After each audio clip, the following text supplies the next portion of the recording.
Có những oán hận đã bắt đầu từ rất lâu. Có những nỗi ganh ghét đã nằm sâu tận đáy tâm hồn, âm ỉ như ngọn lửa không bao giờ tắt. Và có những sinh linh cả đời chỉ sống trong bóng tối của cuộc chiến nội tâm, không tìm thấy lối thoát. Ngày ấy, Naga, vị vua rắn linh thiêng, chìm trong cơn cuồng nộ của hận thù và ghen ghét. Từng lớp nọc độc không chỉ chảy trong thân thể mà còn dày đặc trong tâm trí. Hắn tin rằng sức mạnh chỉ đến từ việc tiêu diệt, đe dọa và khuất phục những gì làm hắn bất an.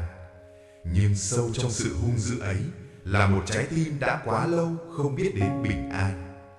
Rồi một ngày, hắn đối diện với Đức Phật, không phải một đối thủ, không phải một kẻ thù, mà là một hiện diện tĩnh lặng, an nhiên, sáng trong. Trong cơn phẫn nộ cuối cùng, Naga phóng ra tất cả sự thù hận mà hắn tích tụ qua bao thời gian.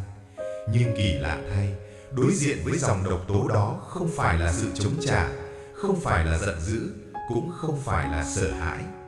Chỉ có lòng từ bi. Một ánh sáng dịu dàng mà kiên định, một năng lượng yêu thương không điều kiện, không phán xét, không nhuốm màu tranh đấu. Ánh sáng ấy không lên án kẻ đang hận thù. Ánh sáng ấy không đẩy lùi bằng sức mạnh của quyền lực, mà là chuyển hóa bằng tình thương. Dần dần, ngọn lửa giận dữ trong Naga nguội lại. Dòng độc tố nặng nề tan biến, sự cứng cỏi và kiêu hãnh sụp đổ.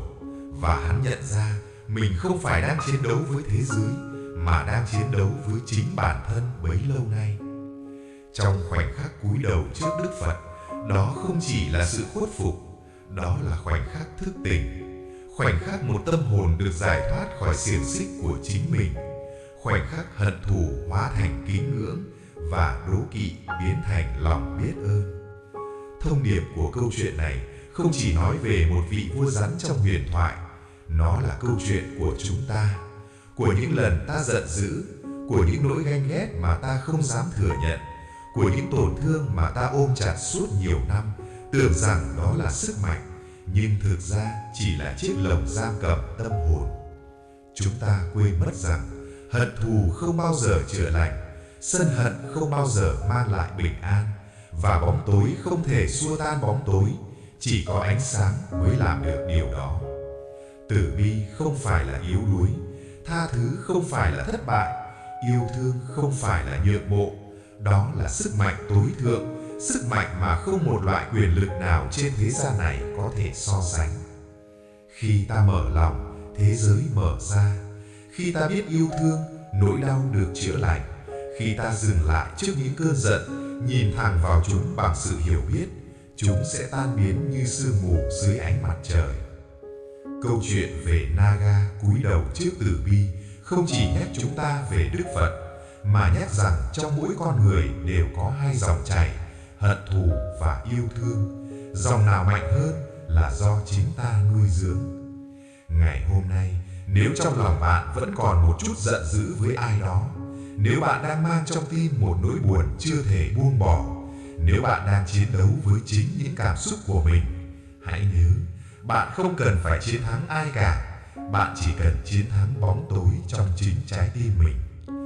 Bởi vì khi lòng từ bi được thắp sáng, hận thù sẽ tan biến, tâm hồn sẽ được giải thoát, và chúng ta sẽ thật sự tìm được an yên.